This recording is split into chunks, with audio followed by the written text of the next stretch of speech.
Bismillahirrahmanirrahim.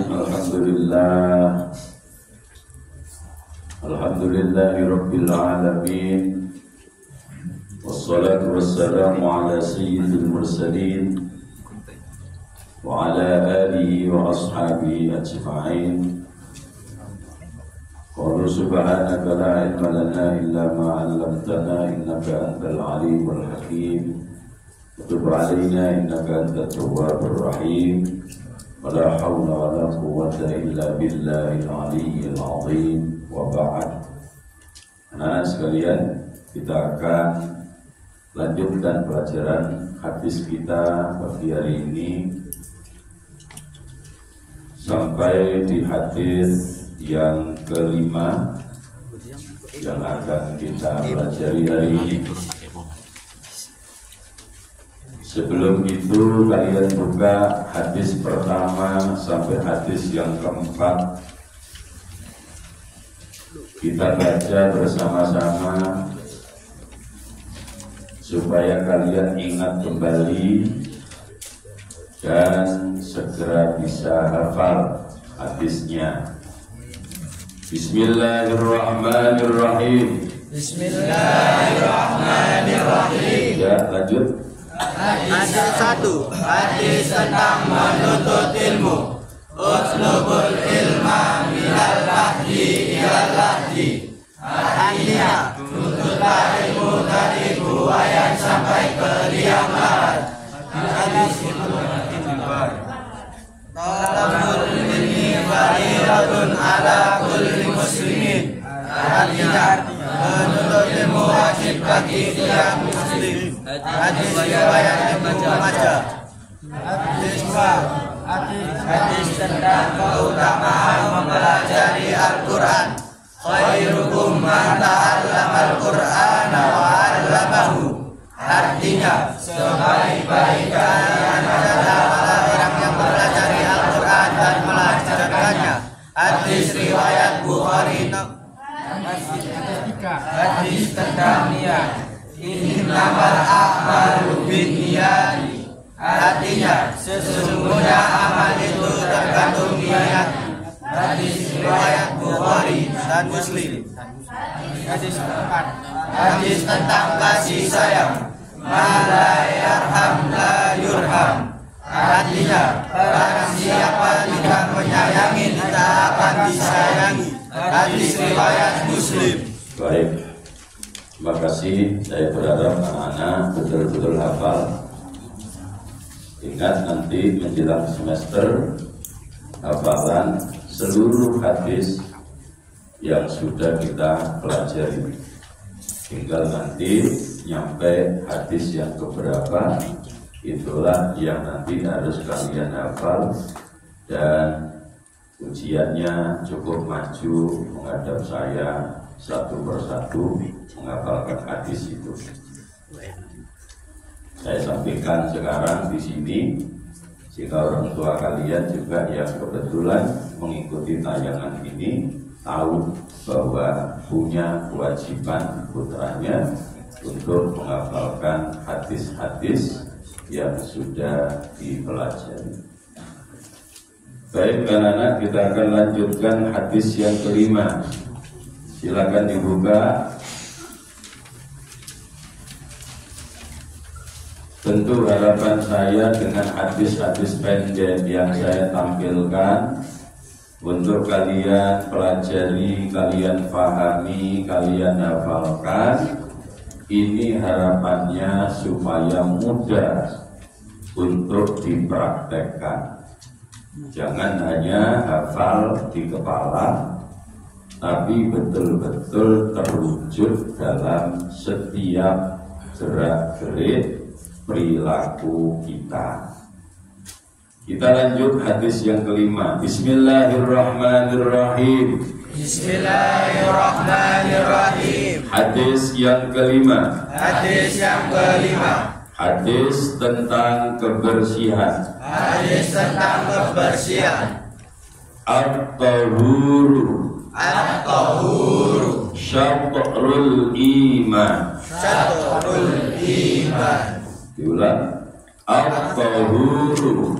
At-tahuru. Syatrul iman. Syatrul iman. Artinya Artinya kebersihan itu kebersihan itu sebagian dari iman. sebagian dari iman. Hadis riwayat Muslim.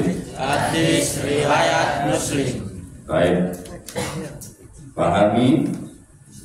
Hadisnya pendek, sekali kita baca, insya Allah langsung hafal.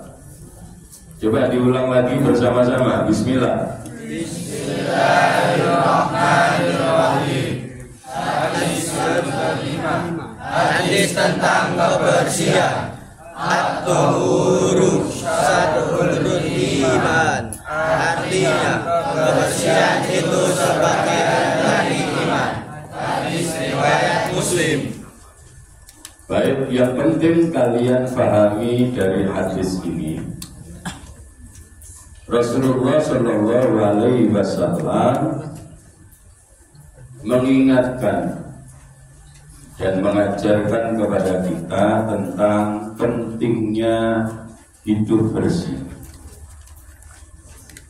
sehingga kebersihan itu oleh beliau langsung dikaitkan dengan kualitas iman. Orang yang mengaku beriman tapi hidupnya kemprong, itu selamanya imannya tidak akan sempurna kalau dia tidak berbenah memperbaiki sikap hidupnya. Ini yang seringkali saya disampaikan oleh bapak dan ibu guru. Mulailah belajar untuk menjaga kebersihan, mempertahankan kebersihan, meningkatkan kebersihan dari yang kecil. Apa dari yang kecil itu? Dari sampah, misalkan habis makan, sampahnya dibuang ke tempat sampah. Jangan habis makan lalu kemudian sampahnya masih berserakan di kelas. Saya masih sering melihat itu. Ya, jadi habis makan berlatih. Ini implementasi dari iman yang paling gampang. Habis makan sampahnya buang di tempat sampah. Melihat di lingkungan kelas kok ada sampah, jangan pernah bilang itu bukan sampah saya, Pak. Itu namanya orang yang ego. Sampah siapapun kalau kebetulan kamu lihat berserakan, ambil, kemudian taruh di tempat sampah. Jangan kau bilang itu sia-sia, karena kamu mengambil sampah orang lain, kamu tempatkan di tempat sampah, itu adalah bagian dari kebaikan yang punya nilai ibadah. Saya masih sering melihat kamu ketika dibilang sama gurunya, itu sampah bukan punya saya, Pak. Ya, itu ini harus dirubah. Pola pikirnya harus dirubah. Jangan pernah mengatakan ini sampah bukan punya saya. Punya siapapun, kalau itu sampah, ambil, kemudian taruh di tempat sampah. Kalau itu punya kamu, berarti kamu membersihkan apa yang seharusnya memang menjadi tanggung jawab kamu. Tapi kalau itu ternyata bukan punya kamu, maka kamu melakukan satu amal soleh. Melakukan satu amal soleh sekecil apapun tidak akan pernah sia-sia. Karena ceritanya Gusti Allah belum menungso ngelakoni api terus dijarno wae. Tidak ada ceritanya. Allah selalu menghargai kebaikan, sekecil apapun kebaikan itu. Makanya kalau kemudian kita dengan egonya, tolong Pak itu tugasku, kapatnya waras, berarti dia tidak mau beramal soleh. Ini lakukan, itu bagianku. Kalau kita bisa, kenapa kita harus menyampaikan jawaban seperti itu? Kita masuk masjid misalkan, kita masjid kotor, ambil sapu, disapu. Soalnya petugas itu, Pak, lampau kalau nyapu itu gak ada laras. Dikira yang dilakukan itu tidak ada gunanya, padahal itu harganya luar biasa sekali. Apalagi yang dibersihkan itu adalah tempat ibadah. Coba musola kita ini, lihat. Ya, mana yang mau peduli? Kalau tidak disuruh. Karena itu saya minta nanti akhir bosnya OSIS memprogram, ya, memprogram. Kalau perlu OSIS punya bagian, ambil beberapa bagian remaja musola yang kemudian diberi tugas untuk penerbitan musola. Tapi jangan dibaksa gitu, jangan dibaksa. Biar yang punya kesadaran yang kamu rekrut, yang tidak sadar biar saja semaput. Kalau nggak sadar nggak semaput ya. Iya. Yang sadar saja diambil apa-apa. Yang penting jalan. Kenapa? Sepele urusannya, ya cuma sampah, bungkusnya permen, kemudian logrokannya tembok atau itu saja. Tapi jangan dikira itu akan sia-sia, karena seluruh kebaikan kalau itu dilakukan atas dasar keimanan kita, maka nilainya luar biasa. Saya seringkali menyampaikan salah satu firman Allah yang cukup sering saya ucapkan ketika di forum-forum taklim. Apa kata Allah? Man amila sholihan min dzakarin aw unsa. Barang siapa yang berbuat baik, barang siapa yang beramal soleh, baik laki-laki maupun perempuan. Makanya sebetul-betul yang menunggu salaman, mumpung ciarek latihan, belajar nyapu, belajar macam-macam, ya, belajar melatih diri untuk melakukan amal baik. Karena kebaikan itu tidak dibedakan oleh Allah. Apakah itu dilakukan oleh anak laki-laki atau anak perempuan, dilakukan oleh orang laki-laki atau orang perempuan, syaratnya cuma satu. Apa? Wa huwa mu'minun. Orang itu mukmin. Dia melakukan amal soleh itu atas dasar iman, bukan atas dasar keterpaksaan. Ya, atas dasar iman. Eling-eling rek, ini barang kotor harus tak bersihkan. Maka itu kata Allah, jaminannya falanuhyiyannahu hayatan thayyibah. Masa depan kamu akan cerah karena Allah akan memberikan kehidupan yang baik. Ya, itu harus kamu yakini. Karena ini janji Allah. Jadi jangan pernah, sekali lagi, jangan pernah kamu mengatakan, Pak, itu tugasku, Pak. Sing iki tutup. Tidak begitu. Hidup itu tidak seperti itu. Ya. Apalagi nanti kalau kamu sudah dewasa, hidup bertetangga, hidup bermasyarakat. Nah, ego-egoan kan bolo. Si nang dunia tok kan bolo, kemana nang akhirat. Ya kan? Makanya jangan pernah memelihara sifat ego itu. Ego itu dimanapun tidak akan pernah disenangi orang. Orang yang egois itu tidak akan pernah banyak teman. Ya. Jadi jangan, sekali lagi, jangan pernah mengatakan ini bukan tugas saya. Bukan solo aku, oleh akeh. Kami aneh. Nah, ini pikiran-pikiran yang sama sekali bukan cerminan orang yang beriman. Orang yang beriman tidak pernah berpikir seperti itu. Kenapa? Karena yang dia mau cuma satu, bagaimana saya memperbanyak berbuat baik. Apapun bentuk kebaikan itu. Kalau kamu berbuat baik atas dasar iman itu, kata Allah, yang saya katakan tadi, falanuhyiyannahu hayatan thayyibah. Masa depan kamu pasti cerah. Karena Allah akan menyiapkan kehidupan ke depan kamu dengan kehidupan yang baik. Hidupmu pasti barokah kalau kamu suka berbuat baik. Ya, makanya sosialisasi itu menjadi penting. Jadi uang tetap main jet, gak pernah bergaul, gak pernah bersosialisasi, gak pernah tolong-menolong, gak pernah tolong-menolong. Itu bukan karakter orang yang beriman. Ya, itu bukan karakter orang yang beriman. Orang yang beriman itu melakukan kebaikan, melakukan amal soleh, gak peduli kemana, di mana, kepada siapa. Yang penting itu kebaikan, maka dia lakukan. Jangan pernah tanya terus pahalanya berapa. Wah, gak bisa dihitung. Kata Allah, walana jiziyannahum ajrahum.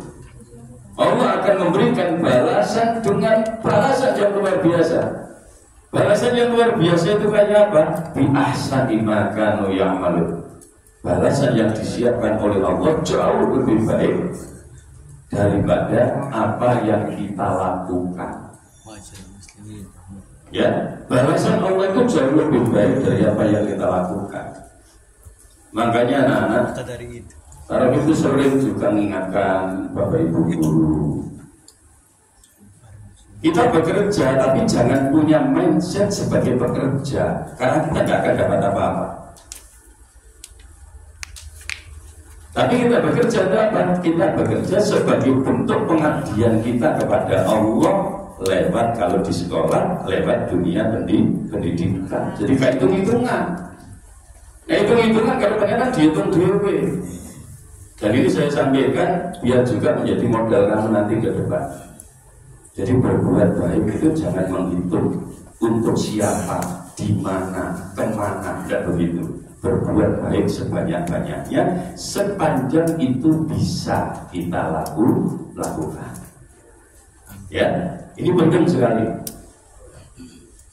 Termasuk apa? Termasuk menjaga kebersihan lingkungan, kebersihan kelas, kebersihan teras sekolah, kebersihan musola, kebersihan lingkungan sekitar. Termasuk belajarlah untuk menerapkan kebersihan di rumah kamu. Kamu masuk ke belakang, ke dapur, kono piring, mari tinggu mangan keleleran. Ibumu lagi istirahat, ora ono. Pak mau solanan kok ora-ora, memang masalah. Ayo, siapa sih ngomong masalah? Lanang ora-ora yang masalah. Kok bakul soto kuwi lanang ora-ora terus kok. Bakul bakso kuwi ya ora-ora. Iya. Jadi jangan begitu. Ini bukan tugas saya, Pak, ini tugasnya mama. Mama kok kora-kora. Ya, tidak ada tugas. Kalau sudah di rumah itu tanggung jawab bersama dalam satu keluarga. Kalau sudah di sekolah itu tugas bersama dalam satu keluarga sekolah. Maka sifat itu harus dibuat. Ya, saya katakan sekali lagi, mulai dari hadis ini penerapannya apa? Kebersihan. Karena Rasulullah menyatakan at-tahuru syatrul iman. Kebersihan itu adalah bagian dari iman.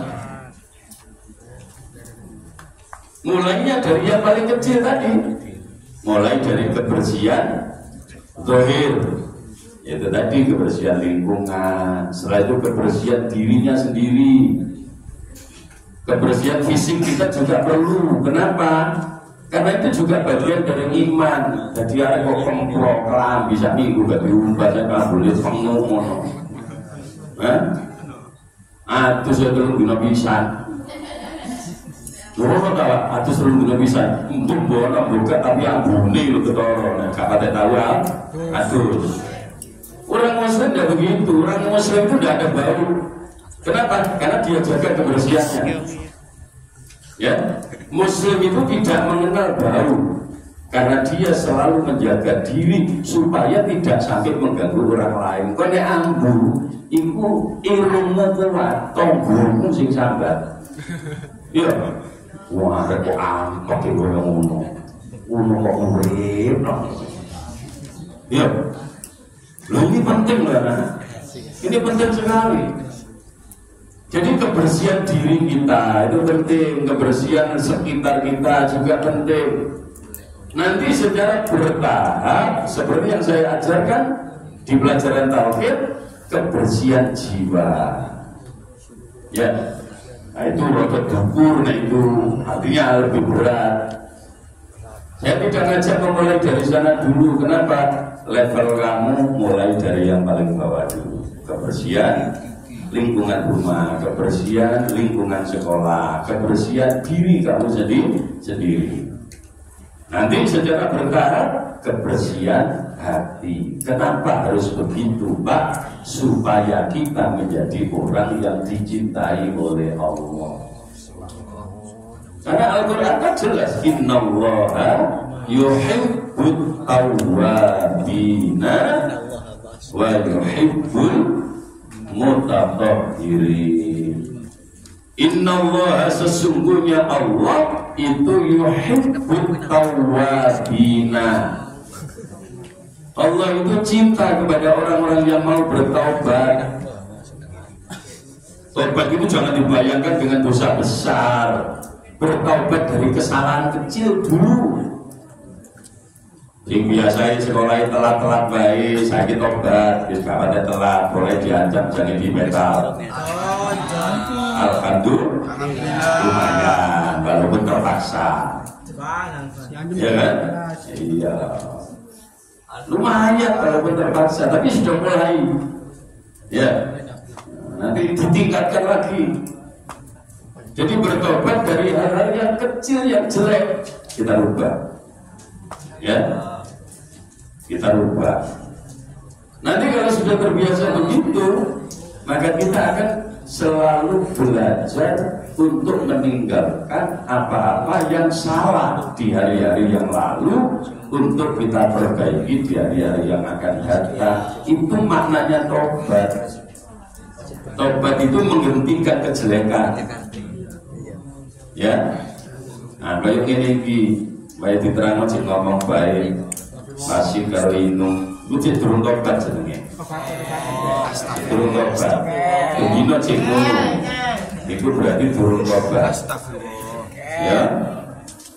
Jadi tobat itu merubah dari yang asalnya kurang baik menjadi lebih baik. Yang biasa itu terus. Tadi mulai semangat, sing biasa telat, saya mulai kurang telatin, sing biasa dengan kelas turuan, tambah turuan, ya, kan kejongan dekat lapangan, bola berturuan, ya, harus berubah. Karena Allah senang sekali dengan orang-orang yang mau bertobat. Termasuk siapa lagi yang dicintai oleh Allah selain orang-orang yang bertaubat, juga orang-orang yang menjaga kebersihan. Innallaha yuhibbut tawwabina wa yuhibbul mutatahhirin. Orang yang jaga kebersihan, ya, kebersihan seperti yang saya ceritakan tadi, kebersihan badan, kebersihan pakaian, kebersihan lingkungan, ya, ini harus kita jaga sampai juga terus berusaha menjaga kebersihan hati. Nah, ini yang perlu kita cermati dan perlu kita pahami dari pelajaran hadis yang kelima, yakni hadis yang menceritakan tentang pentingnya kebersihan. Karena kebersihan itu bagian dari iman. Coba sekali lagi dibaca bersama 2 kali. 1 kali dibaca dengan melihat kitabnya, 1 kali dibaca dengan menutup kitabnya. Pastikan sekali pertemuan kalian langsung hafal. Ya. Yuk kita mulai. Bismillahirrahmanirrahim. Bismillahirrahmanirrahim. Hadis tentang kebersihan atau urusan iman. Artinya kebersihan itu sebagian Hadis riwayat Muslim. Ulangi sekali lagi tanpa melihat. Bismillah. Bismillahirrahmanirrahim. Hadis kelima, hadis tentang kebersihan. At-tuhuru syatrul iman. Artinya kebersihan itu sebagai iman. Hadis riwayat Muslim. Oke, kita akan nyambung ke hadis yang ke-6 karena ini menyangkut keterangan yang juga tadi saya sampaikan.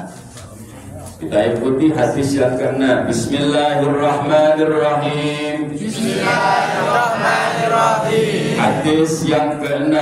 Hadis yang ke-6. Hadis tentang berbuat baik. Hadis tentang berbuat baik. Kullu ma'rufin Kullu ma'rufin shadaqatun. shadaqatun. Artinya setiap kebaikan adalah sedekah. Hadis riwayat Al-Bukhari dan Muslim. Ya, hadis yang ke-6 seperti yang saya katakan tadi berkaitan dengan apa yang tadi juga sempat saya sampaikan. Jadi ketika kalian berbuat baik, jangan pernah menganggap kebaikan itu sia-sia. Lalu kemudian ngomong, kok nyebut waktu tugasnya fajar kok tak lakoni enak. Itu jenenge orang yakin.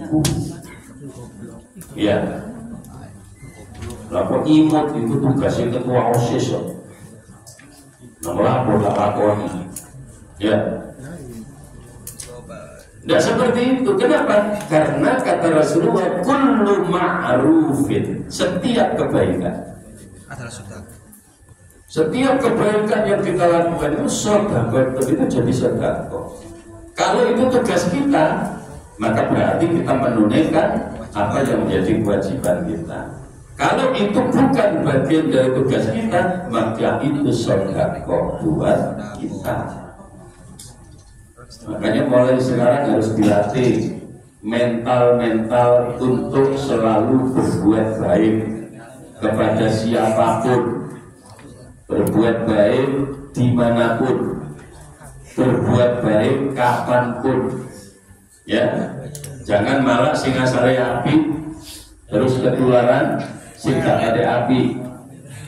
Ya, justru sekarang harus dibalik, sing gak api harus belajar ketularan sing api. Ya, ya Rabbi ya. Iya, Rabbi tak delok tambah suwi tambah ganteng. Sang Rasul. Cocok ngono kan kailo. Bener saya ngomong itu. Ngarep manis black sweet.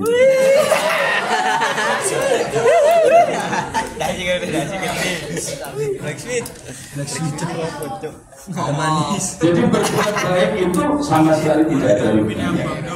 Ya.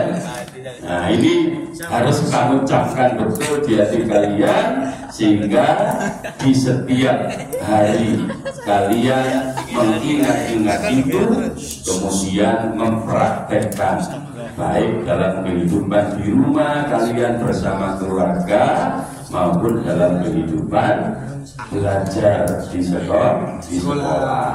Nanti implementasinya akan saya lihat perkembangannya kayak apa. Ya, kalau tidak ada efeknya dari pelajaran ini, ya nanti ditingkatkan lagi. Apanya banyak ditingkatkan? Hukumannya ditingkatkan. Karena sudah diberi pelajaran masih pancet baik. Ya. Nah ini nanti kita akan perbaiki semuanya secara bertahap, mudah-mudahan bermanfaat. Ya, saya doakan kalian bisa menjadi orang-orang baik, ya.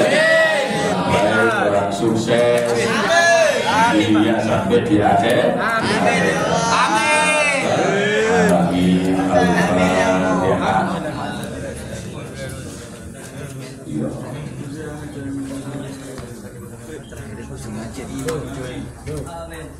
Baik anak sekalian, kembali ke posisi masing-masing. Sebelum itu